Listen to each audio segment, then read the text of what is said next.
The honourable member from Calgary, Forest Lawn. This Liberal NDP Prime Minister presides over the worst GDP per person growth since the Great Depression.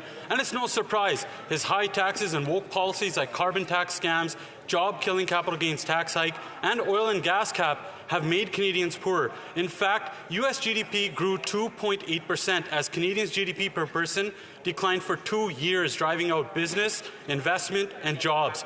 Will this Prime Minister axe the tax hikes that make Canadians poorer? The Honourable Minister for Innovation. Mr. Speaker, what the Conservative will talk about is the record level of investment we have seen in the country, Mr. Speaker. But more importantly for Canadians watching at home, people are wondering, Mr. Speaker, they're really wondering, why is the leader of the Conservative not getting his security clearance, Mr. Speaker? What does he have to hide, Mr. Speaker? People on the street of Canada are asking, Mr. Speaker, get the clearance, get the briefing, get on and do your job, man.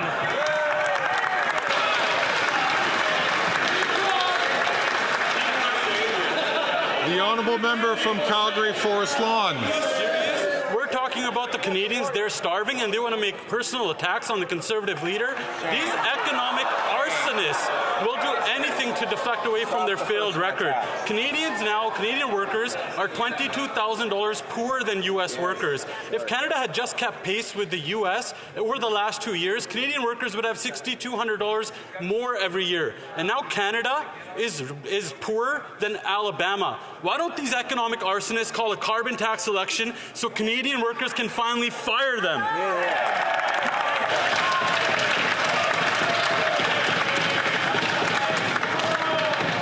The Honourable Minister for Diversity, Inclusion and People with Disabilities. Mr. Speaker, we won't take any lessons from the Conservatives on how to deliver for Canadians. While they keep their headed agenda, Mr. Speaker, we know exactly what they'll do. They'll cut dental care for 9 million Canadians. They'll end $10 a day childcare. They'll cancel the National School Food Program, Mr. Speaker. Conservatives, Mr. Speaker, won't tell you their plan because they don't want Canadians to know. Just like, Mr. Speaker, their leader won't get the security clearance that he needs to protect Canadians, Mr. Speaker. Shame on them.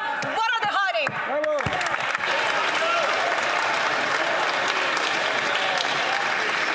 The honourable member from Wellington, Halton Hills. Mr. Speaker, more bad news from experts. Last week, economists at National Bank released an analysis that said, quote, GDP per capita has fallen by about 4% cumulatively since 2022, which is unprecedented outside a recession. This is a made-in-Canada per person per capita GDP recession caused by a government that's hiked taxes on everything, energy, housing, banks, investment, that's driving out investment and making Canadians poorer. When will the government admit its mistake and reverse course on tax hikes that are driving out investment like they reversed course on so many other issues? The Honourable Parliamentary Secretary to the Deputy Prime Minister and Minister of Finance. Mr. Speaker, if the Conservatives would like to make comparisons with the United States, I have one for them. Canada ran a deficit of just 1.1% of GDP in 2023, Mr. Speaker. That's compared to a 6.3% of GDP deficit in the United States of America, Mr. Speaker. We have made sure to be responsible with our balance sheet, and we are doing it while supporting vulnerable Canadians, Mr. Speaker. The Conservatives' hidden agenda is to cut programs that Canadians rely on. The honourable member from Wellington, Halton Hills. Mr. Speaker, I'll quote another expert relative to Canada's position with the United States. The Governor of the Bank of Canada, who last week said, quote, foreign capital, even some Canadian capital, is going to the United States because they can get faster regulatory approvals, end quote. 2 years ago in Washington, the finance minister in her speech said, quote, Canada must and will show similar generosity in fast-tracking, for example, the energy and mining projects our allies need to heat their homes and to manufacture electric vehicles, end quote. Simple question. Can the government tell us which mining and energy projects they have fast-tracked since the speech in Washington? The Honourable Leader of the Government in the House of Commons. Mr. Speaker, I know that member to be an honourable.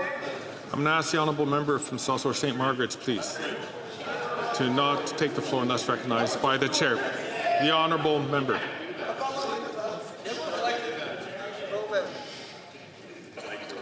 The Honourable Leader of the Government in the House of Commons from the top. Thank you, Mr. Speaker. Mr. Speaker, I know that member to be someone who cares about Canada's standing in the world and who I thought cared about Canada's national security as well. But what I find perplexing and what I think must be difficult for him to understand is why is it that the leader of the official opposition is refusing to get a security clearance? Why is it that he would rather ignore the threats to Canada's national security? What is it that he's trying to hide, or what is it that he doesn't want to know? The NSICOP reported that a conservative leadership campaign was under threat by foreign actors. Is that something he doesn't want to know about?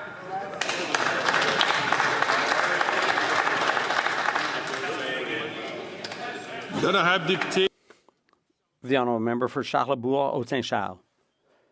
Canadian GDP has declined in 8 of the 9 last quarters. This means Canadians are getting poorer, their quality of life is declining dramatically, and the story is exactly the opposite in the U.S., where there's 2.8% GDP growth.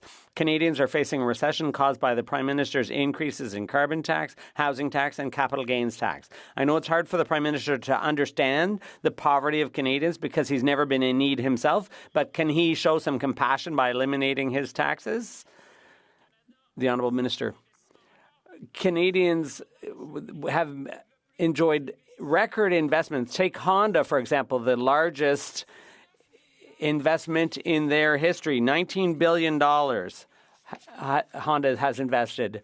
And the largest investment in BHP's history also, $22 billion in Saskatchewan. Record investments are being made in Canadian companies. Mr. Speaker, Canada is a winner in this century's economy, and we will continue working for Canadians. The honourable member for Charlebourg-Haute-Saint-Charles. Mr. Speaker, how many jobs are Canadians losing because of the quadrupling of the carbon tax, and the job-killing capital gains tax increase as well? Where's the gain, Mr. Speaker? And what we've learned through Statistics Canada is that the income of Canadian households has declined while it's on the increase in the U.S. In Canada, people are having to pay through their teeth. The Honourable Minister of Public Services and Procurement. Let's talk about investment in my colleague's riding. Affordable housing units are being built as we speak and the funding for that was questioned by the Conservative leader because he wants to cut back on those deals with the provinces.